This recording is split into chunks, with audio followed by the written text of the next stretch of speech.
ഗർഭാശയ മുഴകൾ, uterine fibroids, ഈ വിഷയമാണ് നമുക്കിന്ന് ചർച്ച ചെയ്യാനുള്ളത്.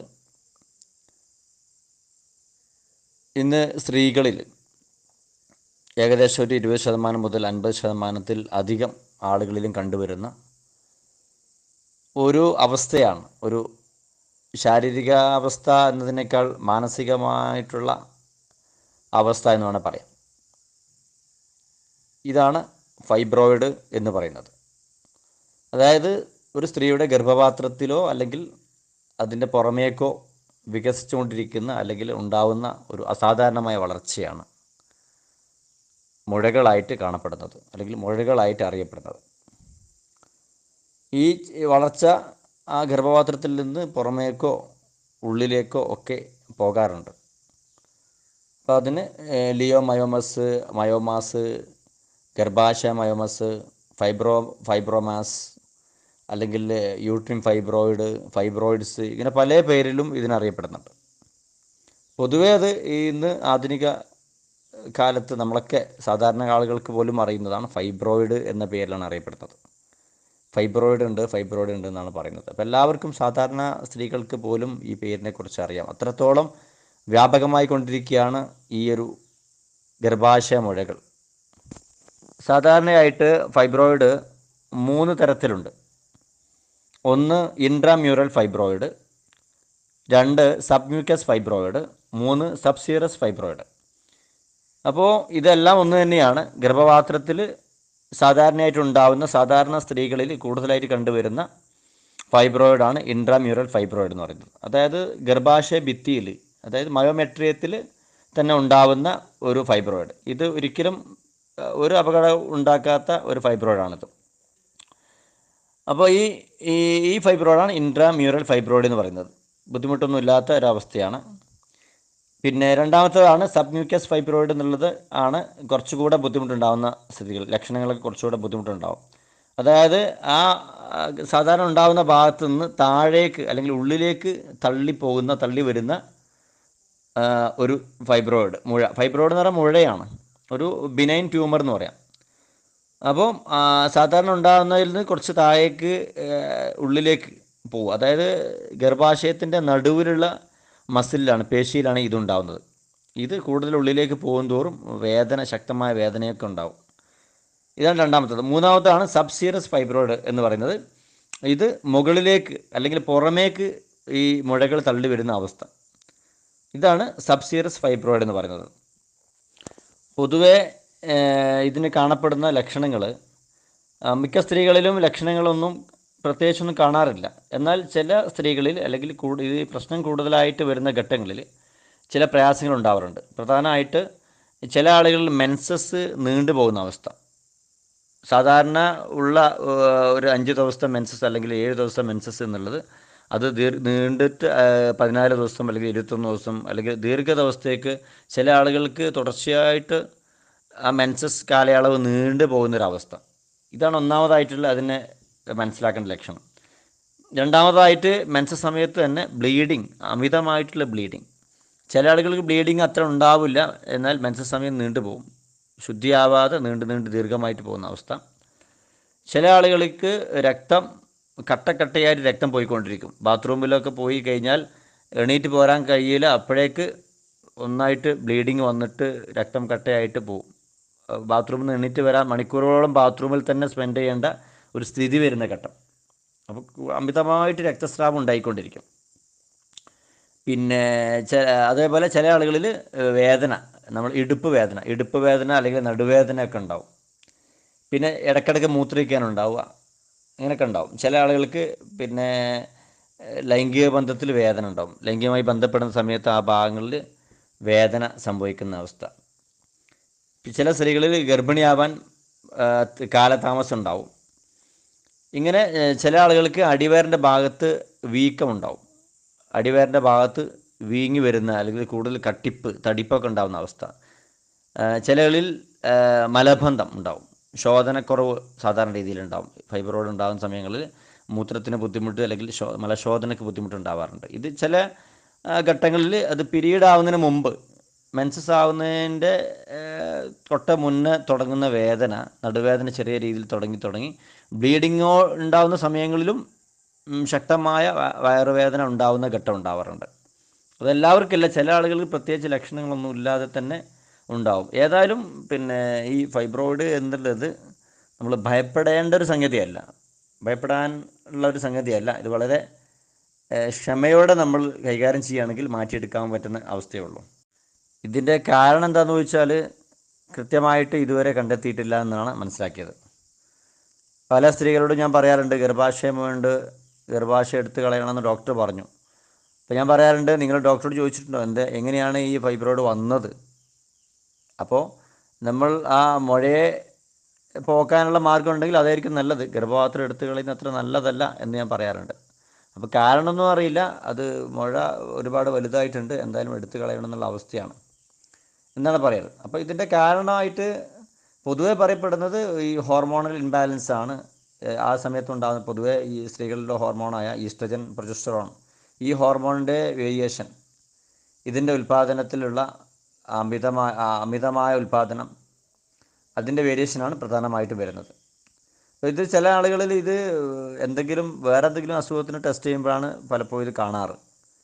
വേറെ എന്തെങ്കിലും അസുഖത്തിന് പോയിട്ട് സ്കാൻ ചെയ്യുന്ന സമയങ്ങളിൽ നിങ്ങൾക്ക് ഫൈബ്രോയിഡ് ഉണ്ട് എന്ന് പറയും. അങ്ങനെയാണ് പല കാര്യങ്ങളും കണ്ടെത്തുന്നത്. പിന്നെ അമിതവണ്ണം ഉള്ള സ്ത്രീകളിൽ ഇത് കൂടുതലായിട്ട് കണ്ടുവരുന്നുണ്ട്. അമിതവണ്ണമുള്ള സ്ത്രീകളിൽ, പിന്നെ അതുപോലെ അമിതമായ സ്ട്രെസ്സുള്ള ആളുകളൊക്കെ ധാരാളമായിട്ട് ഇത് കണ്ടുവരുന്നുണ്ട്. പിന്നെ അതേപോലെ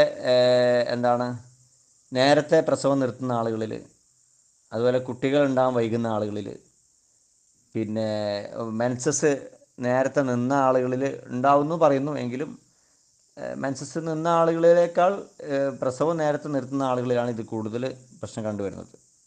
ഇതിന് ചെയ്യുന്ന സ്കാനിങ് ആണ് USG, അൾട്രാസൗണ്ട് സ്കാനിങ്, അതുപോലെ MRI ടെസ്റ്റുകൾ ചെയ്യുന്ന സമയങ്ങളാണ് കാണുന്നത്. പിന്നെ വേറെ കുറച്ചുകൂടെ അഡ്വാൻസ്ഡ് ആയിട്ടുള്ള കുറേ മെത്തേഡുകളുണ്ട്. HSG എന്ന് പറഞ്ഞ ഹിസ്റ്ററോ സൾപ്പിക്കോഗ്രാം, അതുപോലെ ഹിസ്റ്ററോസോണോഗ്രാം, ലാപ്രോസ്കോപ്പി, അതുപോലെ ഹിസ്റ്ററോസ്കോപ്പി, ഇങ്ങനെ പല രീതിയിൽ ഇത് മനസ്സിലാക്കാറുണ്ട്. ഇത് ഈ മുഴയുടെ സ്ഥാനം, ഇത് ഞാൻ നേരത്തെ പറഞ്ഞ ഏത് വിഭാഗത്തിൽപ്പെട്ടതാണ്, ഇൻട്രാമ്യൂറൽ ആണോ അല്ലെങ്കിൽ സബ്സീറസ് ആണോ, അത് സബ്മ്യൂക്കലാണോ മ്യൂക്കോസിലാണോ, ഇത് ഏതാണെന്നൊക്കെ കണ്ടെത്താനും, അതുപോലെ ഇതിൻ്റെ സൈസ് എത്രത്തോളം വലുപ്പം വന്നിട്ടുണ്ട്, പിന്നെ ഇത് ഗർഭപാത്രം എടുക്കേണ്ട ആവശ്യമുണ്ടോ, അതല്ലാത്ത രീതിയിൽ കൈകാര്യം ചെയ്യാൻ പറ്റുമോ എന്നൊക്കെ ഇത്തരം ടെസ്റ്റിലൂടെ മനസ്സിലാക്കാൻ കഴിയാറുണ്ട്. എന്നാൽ ഇതിൻ്റെ കാരണത്തിലേക്ക് വരുമ്പോൾ സാധാരണ ഇത് ഏറ്റവും കൂടുതലായിട്ട് ആർത്തവിരാമത്തോടടുത്ത സ്ത്രീകളിലാണ് കൂടുതലും കണ്ടുവരുന്നത്.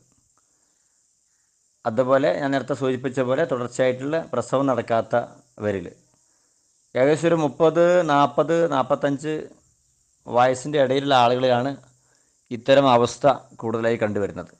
ഇത് മുമ്പ് കാലത്തിനെ അപേക്ഷിച്ചിട്ട് ഇത് ധാരാളം കണ്ടുവരുന്നുണ്ട്. മുമ്പ് കാലത്ത് ഗർഭാശയ മുഴ ഉണ്ടായിരുന്നോ എന്ന് എനിക്കറിയില്ല, കുറവായിരിക്കാനാണ് സാധ്യത. ഞാൻ മനസ്സിലാക്കിയെടുത്തോളം ഞാൻ പല ആളുകളിലൂടെ ഈ വിഷയങ്ങൾ ചർച്ച ചെയ്തിട്ടുണ്ട്. മുമ്പുള്ള പഴയ കാല അവരോട് ഈ വിഷയങ്ങൾ ഞാൻ സംസാരിച്ച സമയത്ത് അവർക്കൊന്നും ഇത്തരം മുഴകൾ ഉണ്ടായതായിട്ട് ഓർമ്മയില്ല. കാരണം ഒന്നാമത് അന്ന് കാലത്ത് ടെസ്റ്റ് ഉണ്ടായിരുന്നില്ല എന്നുള്ളതാണ് ഏറ്റവും പ്രധാനം. പിന്നെ രണ്ടാമത് ടെസ്റ്റ് ഉണ്ടെങ്കിൽ തന്നെ ഏറ്റവും പ്രധാനമായിട്ടുള്ള കാര്യം പറയാൻ പോവാണ്. അതായത് ഈ ഗർഭാശയ മുഴ, ഞാൻ അണ്ഡാശയമുഴയെക്കുറിച്ച് കാര്യങ്ങൾ പറഞ്ഞിട്ടുണ്ടായിരുന്നു അല്ലേ. അണ്ഡാശയ മുഴ സംഭവിക്കാനുള്ള കാരണം പറഞ്ഞ പോലെ തന്നെ, അതായത് ഓരോ അവയവത്തിനും നമ്മുടെ ശരീരത്തിൽ ഒരു ജോലി, ഒരു ധർമ്മമുണ്ട്. അപ്പോൾ ഓരോ ശരീരത്തിൻ്റെ അവയവങ്ങളുടെ പ്രവർത്തനം കൃത്യമായി നടക്കാതെ വരുന്ന സാഹചര്യത്തിലാണ് അവിടെ എന്തെങ്കിലും എന്തെങ്കിലും തുരുമ്പ് പിടിക്കുക പറഞ്ഞ പോലെയുള്ള അവസ്ഥയാണ്. അതായത് പ്രവർത്തനം കൃത്യമായി നടക്കാതിരിക്കുമ്പോൾ അവിടെ റസ്റ്റ് പിടിക്കും.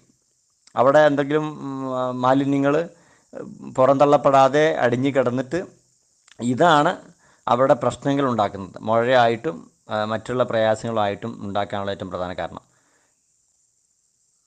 ഈ പറയപ്പെട്ട വയസ്സിന് മുകളിലുള്ളവർക്കും സംഭവിക്കുന്നുണ്ട്. കാരണം ആർത്തവവിരാമം എന്നുള്ളത് പല സ്ത്രീകളിലും പല പ്രായത്തിലാണ്. ചില സ്ത്രീകളിൽ വളരെ നേരത്തെ തന്നെ ആർത്തവം തുടങ്ങുകയും വളരെ നേരത്തെ തന്നെ ആർത്തവം നിലയ്ക്കുകയും ചെയ്യുന്നൊരു ഘട്ടമുണ്ട്.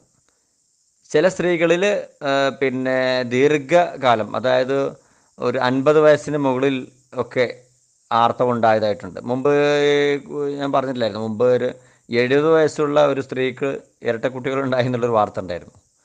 അപ്പോൾ ആർത്തവത്തിന് പ്രത്യേക കാലാവധിയൊന്നുമില്ല, അത് ഓരോ സ്ത്രീയുടെ ക്വാളിറ്റിക്ക് അനുസരിച്ചാണ്. അതായത് ഞാൻ നേരത്തെ പറഞ്ഞ പോലെ ഈ ഗർഭപാത്രത്തിൻ്റെ ഏറ്റവും വലിയ അത്ഭുതം, അതായത് സ്ത്രീകളെ ഏറ്റവും മഹത്വമുള്ളവരും അനുഗ്രഹമുള്ളവരും ആക്കുന്നത് ഗർഭപാത്രമാണ്. അപ്പം ഗർഭപാത്രം ഉണ്ടാകുക എന്നുള്ളത് ഉള്ളതാണ് ഒരു മനുഷ്യൻ്റെ ഏറ്റവും വലിയ ക്വാളിറ്റിയാണത്. അപ്പം ഞാൻ എപ്പോഴും പറയുന്ന കാര്യമാണ്, സ്ത്രീകളോടുള്ള ഏറ്റവും വലിയ ഒരു ആദരവ്, അവരുടെ മഹത്വം അല്ലെങ്കിൽ അവരുടെ അനുഗ്രഹം എന്ന് പറയുന്നത് അവർക്ക് ഗർഭപാത്രം ഉണ്ട് എന്നുള്ള ഏറ്റവും വലിയൊരു സംഗതിയാണ്. കാരണം എന്താണ്? ഗർഭപാത്രത്തിൻ്റെ ധർമ്മം എന്താണ്? ഈ ഭൂമി ലോകത്തേക്ക് ഒരു സൃഷ്ടിയെ സമ്മാനിക്കുക എന്നുള്ളതാണ്, അല്ലേ? അപ്പോൾ ഈ ഭൂമി ലോകത്തേക്ക് ഒരു സൃഷ്ടിയെ സമ്മാനിക്കാനുള്ള ഒരു സൗഭാഗ്യം യഥാർത്ഥ സ്ത്രീകൾക്കാണുള്ളത്. അപ്പം അത് വലിയൊരു ഭാഗ്യമാണ്. അപ്പം ആ ഗർഭപാത്രത്തിൻ്റെ ധർമ്മം എന്നുള്ളത് ഒരു സൃഷ്ടിയെ അവിടെ രൂപം കൊള്ളുക എന്നാണ്, ഒരു സൃഷ്ടിയെ അവിടെ ഉണ്ടാക്കുക എന്നുള്ളതാണ്.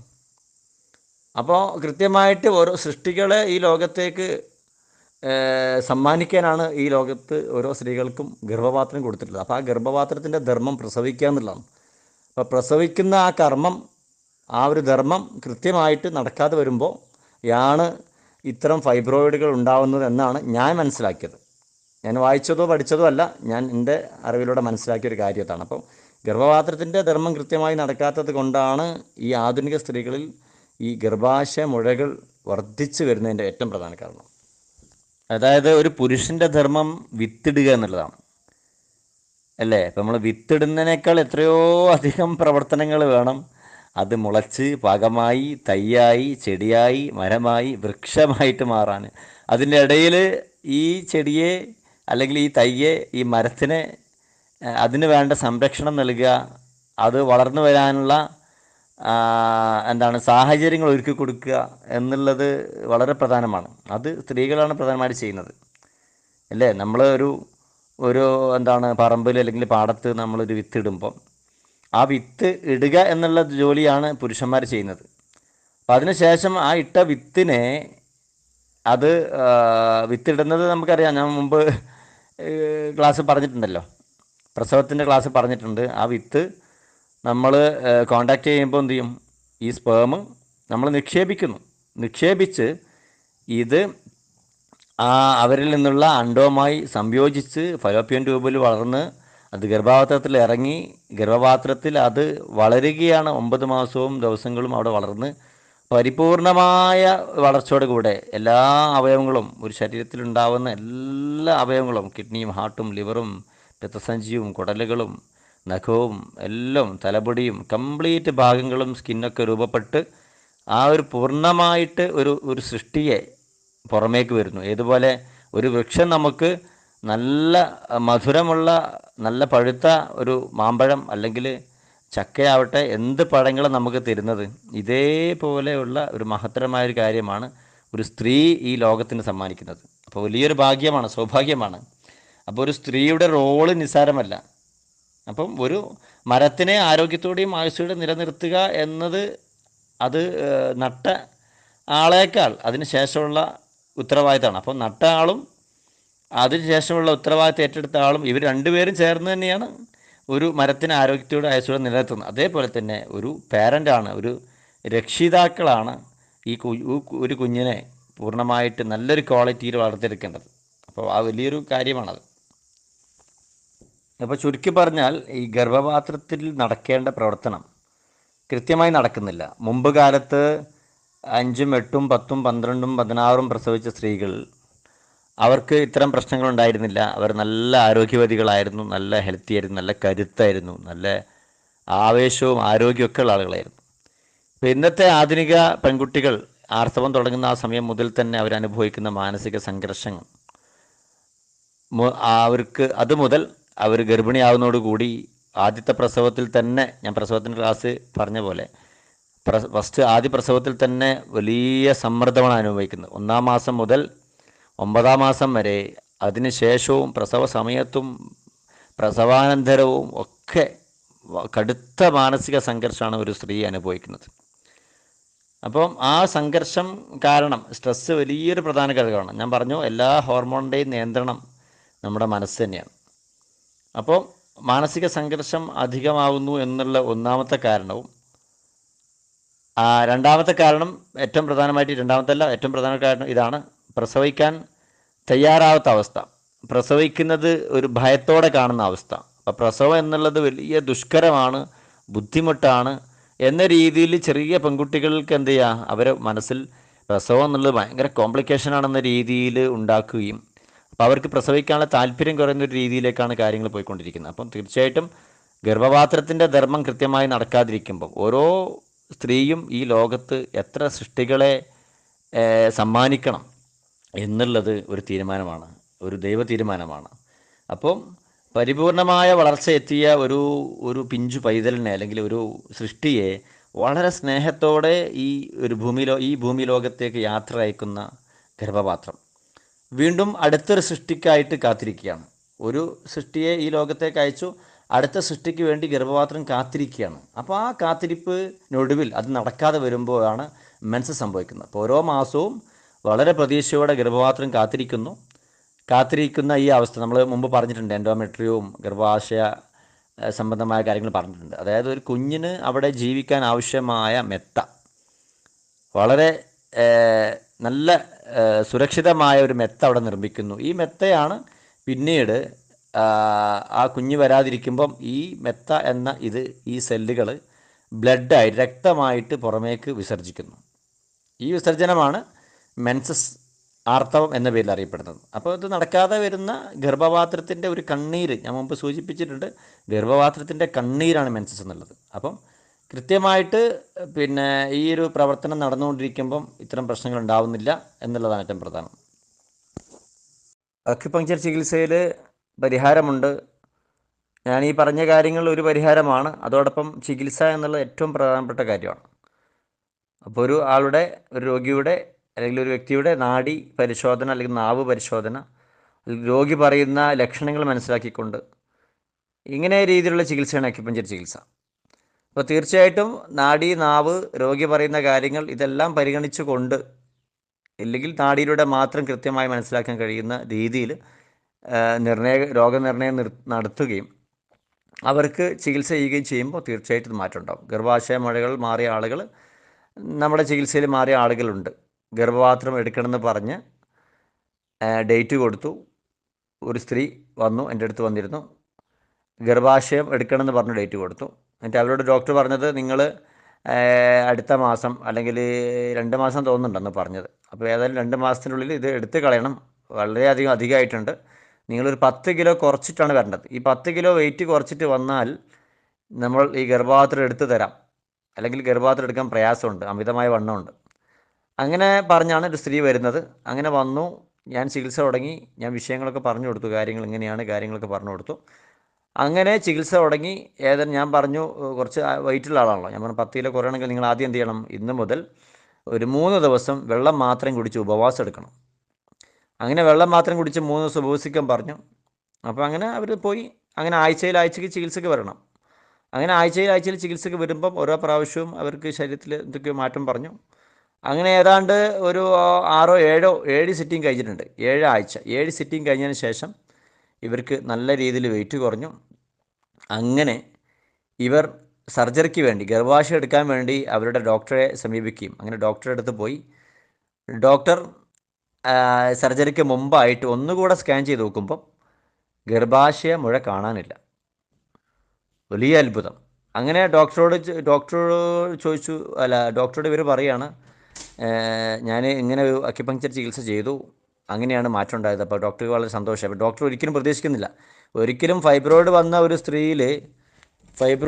ഒരു സ്ത്രീക്ക് ഗർഭാശയം എടുക്കല്ലാതെ മാർഗ്ഗമില്ല എന്നൊരു കണ്ടീഷനിൽ ഗർഭാശയ മുഴ പോയി എന്ന് പറയുന്നത് ഒരിക്കലും ഡോക്ടർക്ക് വിശ്വസിക്കാൻ കഴിഞ്ഞില്ല. അപ്പോൾ ഏതായാലും നിങ്ങൾ ആ ചികിത്സ തന്നെ തുടർന്നോളൂ എന്നാണ് ഡോക്ടർ പറഞ്ഞത്. അപ്പോൾ ഏതായാലും വലിയ അത്ഭുതമാണ്. ഇങ്ങനെ പല അനുഭവങ്ങളും നമുക്കുണ്ട്. അപ്പോൾ തീർച്ചയായിട്ടും അക്യുപങ്ക്ചർ ചികിത്സ വളരെ ഫലപ്രദമാണ്. പ്രത്യേകിച്ച് നമ്മുടെ ജീവിതശീലം, ഭക്ഷണശീലത്തിലുള്ള മാറ്റം, നമ്മുടെ ചിന്തയിലുള്ള മാറ്റം, സ്ട്രെസ്സൊക്കെ വളരെയധികം കുറയ്ക്കേണ്ടതുണ്ട്. നമ്മുടെ മാനസിക സംഘർഷങ്ങൾ നിരന്തരം ഹോർമോണിൻ്റെ വ്യതിയാനം സംഭവിച്ചുകൊണ്ടിരിക്കും. അപ്പോൾ തീർച്ചയായിട്ടും അങ്ങനെ ഒരു മാറ്റം, ഭക്ഷണശീലത്തിലുള്ള മാറ്റം, ജീവിതശീലത്തിലുള്ള മാറ്റം, ശരിയായ ചിന്തയിലേക്കുള്ള തിരിച്ചുവരവ്, ഭയത്തിനെ ഒഴിവാക്കുക. ഭയപ്പാടോടെയുള്ള ഒരു ജീവിതം തീർച്ചയായിട്ടും മുഴകൾ വർദ്ധിപ്പിക്കുകയും ഗർഭപാത്രം എടുക്കേണ്ട ഒരു സ്ഥിതിയിലേക്ക് പോവുകയും ചെയ്യും. ഇതേപോലെ മാറാത്ത ആളുകളുണ്ട്. ഗർഭാശയ മുഴക്ക് ചികിത്സയൊക്കെ വന്നിട്ട് മാറ്റമില്ലാത്ത ആളുകളുണ്ട്. കാരണം ഒന്നാമത് ചില ആളുകൾ നമ്മൾ പറഞ്ഞ പോലെ കാര്യങ്ങൾ കൃത്യമായി അനുസരിക്കാത്ത ആളുകളുണ്ട്. പറഞ്ഞ ജീവിത രീതി കൃത്യമായി പാലിക്കാത്ത ആളുകൾ പിന്നെ അങ്ങനെയുണ്ട്. പിന്നെ വേറെ ചില ആളുകൾ ഞാൻ പറഞ്ഞ പോലെ എല്ലാം കൃത്യമായിട്ട് പാലിക്കുന്നുണ്ട്. നമ്മൾ പറഞ്ഞ കാര്യങ്ങളൊക്കെ കൃത്യമായി 4G ഒക്കെ അനുസരിക്കുന്നത്, പാലിക്കുന്നുണ്ട്. എന്നാൽ ഇവരുടെ മനസ്സ് നിറയെ എന്താണ്, എനിക്ക് ഗർഭാശയ മുഴയാണ്, ഇത് ഗർഭാശയ മുഴ ഒരുപാട് വലുതായിട്ടുണ്ടാവും, എന്തായാലും ഡോക്ടർ എടുക്കാൻ പറഞ്ഞതാണല്ലോ, അപ്പോൾ എന്തായാലും എടുക്കേണ്ടി വരും. അപ്പോൾ ഗർഭാശയ മുഴ വന്നു, അതെന്തായാലും ഗർഭപാത്രം എടുത്തേ പറ്റൂ എന്ന് എൻ്റെ ഡോക്ടർ പറഞ്ഞിട്ടുണ്ട്. അപ്പോൾ എന്തായാലും പിന്നെ ആ ഗർഭപാത്രം എടുക്കേണ്ടി വരുമോ എന്നുള്ള ഒരു ഭയം, ഒരു തരം ചിന്ത, ഇത് തീർച്ചയായിട്ടും അവരുടെ ഗർഭപാത്രം എടുക്കേണ്ട സാഹചര്യം ഉണ്ടാവും. അപ്പം അങ്ങനെ ചില ആളുകൾക്ക് അങ്ങനെ സംഭവിച്ചിട്ടുണ്ട്. അവർ വീണ്ടും പോയിട്ടുണ്ട്. അതും പൂർണ്ണമായി നമ്മൾ പറഞ്ഞ രീതിയിലുള്ള കോഴ്സുകൾ പൂർത്തിയാക്കാതെ കുറഞ്ഞ ചികിത്സ ചെയ്തുകൊണ്ട് നിർത്തിയ ആളുകൾ, ചില ആളുകൾ വളരെ ക്ഷമയോടെ കുറച്ചുകൂടെ ദീർഘം ചികിത്സിച്ച് നിർത്തിയ ആളുകൾ അങ്ങനെയുണ്ട്, വളരെ അപൂർവമായിട്ട്. അപ്പോൾ അത്രയും വളരെ അപൂർവമായിട്ട് 1-2% ആളുകൾ അങ്ങനെ ചികിത്സ നിർത്തി ഗർഭപാത്രം എടുത്തവരുണ്ട്, എടുക്കാൻ വേണ്ടി വെയിറ്റ് ചെയ്യുന്നവരൊക്കെ ഉണ്ടാവും. അപ്പോൾ ഏതായാലും ഞാൻ പറഞ്ഞു വരുന്നത്, ഒന്ന് നമ്മുടെ മനസ്സിൽ നിന്ന് ഗർഭപാത്രം എടുക്കണോ അല്ലെങ്കിൽ നമ്മുടെ ഈ നെഗറ്റീവായിട്ടുള്ള ചിന്തകൾ എടുത്ത് കളയണം. അതായത് എൻ്റെ ഗർഭാശയ മുഴ പ്രശ്നമില്ലാത്തത്, ഒരിക്കലും ഗർഭാശയ മുഴ കൊണ്ട് ബുദ്ധിമുട്ടൊന്നും ഉണ്ടാവില്ല. ഇത്തരം പ്രശ്നങ്ങളുണ്ടാവും, ബ്ലീഡിങ് ആദ്യമായിട്ട് ഉണ്ടാവാറുണ്ട്. പക്ഷെ ബ്ലീഡിങ്ങൊക്കെ ഘട്ടം ഘട്ടമായിട്ട് ഇല്ലാതാക്കണമെങ്കിൽ ആദ്യം മനസ്സിൽ വലിയൊരു മാറ്റം ഉണ്ടാക്കണം. മാനസിക നിലയിലാണ് ആദ്യമായിട്ട് മാറ്റം ഉണ്ടാക്കേണ്ടത്. അപ്പോൾ ആ മാനസിക നിലയിൽ നിന്ന് നമ്മുടെ ആങ്സൈറ്റി, ഉത്കണ്ഠ, അതുപോലെ ഭയം, ഇതൊക്കെ ഇല്ലാതാക്കേണ്ടത്. അപ്പോൾ തീർച്ചയായിട്ടും അത്തരം ആങ്സൈറ്റി അതുപോലെ ഭയം, ഈ 2 ഇമോഷനാണ് ഇതിൽ ശ്രദ്ധിക്കേണ്ടത്. ഈ ഇമോഷനുള്ള ആളുകളിലാണ് ഇത് കൂടുതലായിട്ട് കണ്ടുവരുന്നതും പ്രശ്നങ്ങൾ കൂടുതലുണ്ടാക്കുന്നതും. അപ്പോൾ തീർച്ചയായിട്ടും ചികിത്സ വളരെ ഫലപ്രദമാണ്. അക്യുപഞ്ചർ ചികിത്സ വളരെ ഫലപ്രദമാണ്. സിംഗിൾ നീഡിൽ അക്യുപഞ്ചറാണ് ഞാൻ ചെയ്യുന്നത്. അപ്പോൾ അതേപോലെ ഇതര ചികിത്സാ രീതികളെ, സൈഡ് എഫക്റ്റ് ഇല്ലാത്ത, പാർശ്വഫലങ്ങളില്ലാത്ത ചികിത്സകളെ, ആയുർവേദത്തിലൊക്കെ ഒരുപാട് പരിഹാരങ്ങളുണ്ട് എന്നാണ് അറിയാൻ കഴിഞ്ഞത്. ആയുർവേദത്തിലുണ്ട്, ഹോമിയോയിൽ ഉണ്ടോ എന്ന് എനിക്ക് കൃത്യമായിട്ട് അറിയില്ല, ഉണ്ടാവാൻ സാധ്യതയുണ്ട്, സിദ്ധയിലും ഉണ്ടാവും. ഏതായാലും പാർശ്വഫലങ്ങളില്ലാത്ത ചികിത്സ നമ്മൾ സ്വീകരിക്കാൻ തയ്യാറാകുക, നല്ല ചിട്ടയോടെയുള്ള ജീവിതം പാലിക്കുക, കൃത്യമായ ആഹാരശീലങ്ങൾ, ചികിത്സ അതുപോലെ പ്രകൃതി ചികിത്സയിലൊക്കെ ആളുകൾ എത്തുന്നത് ഒരുപാട് ചികിത്സാ പരീക്ഷണങ്ങൾക്ക് ശേഷമാണ് എത്തുന്നത്. അവസാന ഘട്ടത്തിൽ, അതായത് ഗർഭപാശം എടുക്കണം, അല്ലാതെ ഒരു രക്ഷയില്ല, വളരെ അപകടമാണ്, ഇത്തരം അവസ്ഥയിലാണ് ഒരു ആൾ ചികിത്സയ്ക്ക് വരുന്നത്. അത് ഗർഭാശയ രോഗമല്ല, എന്ത് പ്രശ്നമായാലും, ഒരു പ്രമേഹ രോഗിയായാലും പ്രഷർ രോഗിയായാലും ഹാർട്ട് സംബന്ധമായ അസുഖമുള്ള ആളും കിഡ്നി ഫെയിലിയർ ആളൊക്കെ എത്തുന്നത് ലാസ്റ്റ് മൊമെൻറ്റിലാണ്. ലാസ്റ്റ് ഹോസ്പിറ്റലിൽ നിന്ന് ഡയാലിസിസ് ചെയ്യാൻ വേണ്ടി കത്തിവെക്കാൻ നേരത്താണ് അവർ വിളിക്കുന്നത്, എന്താ ചെയ്യേണ്ടത്, ഇതിന് പരിഹാരമുണ്ടോ, അങ്ങനെയാണ് ആളുകൾ എത്തുന്നത്. അപ്പം അവസാന നിമിഷത്തിലാണ് ആളുകൾ നമ്മളെ ചികിത്സയിലേക്ക് എത്തുന്നത്. പക്ഷെ എത്തിക്കഴിഞ്ഞാലോ അവർക്ക് അപ്പം തന്നെ പെട്ടെന്ന് അത് ശരിയായി കിട്ടണം. മറ്റുള്ള ചികിത്സയിൽ നിന്ന് ഒഴിവാക്കിയ കേസുകളാണ്, സർജറി പറഞ്ഞതാണ്, ഇനി രക്ഷയില്ല എന്ന് പറഞ്ഞതാണ്, അതൊന്നും അവർ മറന്നു പോയിട്ടുണ്ടാവും. അപ്പോൾ ഞാൻ പറഞ്ഞത്, നമുക്ക് ഏതൊരു വിഷയത്തിലും വിശ്വാസവും ക്ഷമയും ഉള്ള ആളുകൾക്ക് കൃത്യമായ പരിഹാരം നൽകാൻ കഴിയും. വിശ്വാസവും വേണം, ക്ഷമയും വേണം. ക്ഷമ എന്താ, ഒരു സൈഡ് എഫക്റ്റും ഇല്ലാത്ത ചികിത്സാ രീതികളാണ് ഈ പ്രകൃതി ചികിത്സയും അക്യുപഞ്ചറും ഒക്കെ. ഹോമിയോ താരതമ്യേന സൈഡ് എഫക്റ്റ് കുറവാണ്, ആയുർവേദം താരതമ്യേന സൈഡ് എഫക്റ്റ് കുറവാണ്. അപ്പം നമുക്ക് ചികിത്സ സ്വീകരിക്കുമ്പോൾ നമുക്ക് ഏറ്റവും സൈഡ് എഫക്റ്റ് ഇല്ലാത്ത, ഏറ്റവും നമുക്ക് സൂറ്റബിളായിട്ടുള്ള, സുരക്ഷിതമായിട്ടുള്ള ചികിത്സാ രീതികൾ സ്വീകരിക്കുക. ഏത് അസുഖം വന്നാലും, നിസ്സാരമായൊരു പനിയായാലും ഒരു ജലദോഷമായിക്കോട്ടെ, നമ്മൾ ഏറ്റവും നല്ലത് ഏറ്റവും സുരക്ഷിതമായ രീതിയിൽ അതിനെ മാറ്റാൻ ശ്രമിക്കുക എന്നുള്ളതാണ്.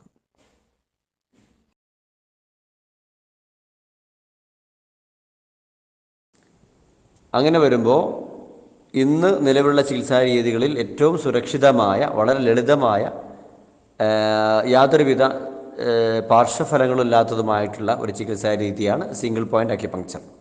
ഈ പറയപ്പെട്ട അസുഖങ്ങൾക്കും മറ്റു പല രോഗങ്ങൾക്കും ഏറ്റവും ശാശ്വതമായ പരിഹാരം നൽകാൻ കഴിയുന്ന ഒരു ചികിത്സാ രീതി കൂടിയാണ് സിംഗിൾ പോയിൻ്റ് അക്യുപങ്ക്ചർ. അതുകൊണ്ട് ഈ അസുഖങ്ങൾ, ഇത്തരം അസുഖങ്ങളുള്ള ആളുകൾ ഈ ഒരു സിംഗിൾ പോയിൻ്റ് അക്യുപങ്ക്ചർ ചികിത്സ തന്നെ സ്വീകരിക്കാൻ തയ്യാറാകുക. തീർച്ചയായും ഇത്തരം അസുഖങ്ങളുള്ള ആളുകൾക്ക് എത്രയും പെട്ടെന്ന് രോഗശമനം സാധ്യമാകട്ടെ എന്നുകൂടി ആത്മാർത്ഥമായി പ്രാർത്ഥിച്ചുകൊണ്ട് നിർത്തുന്നു. Thank you.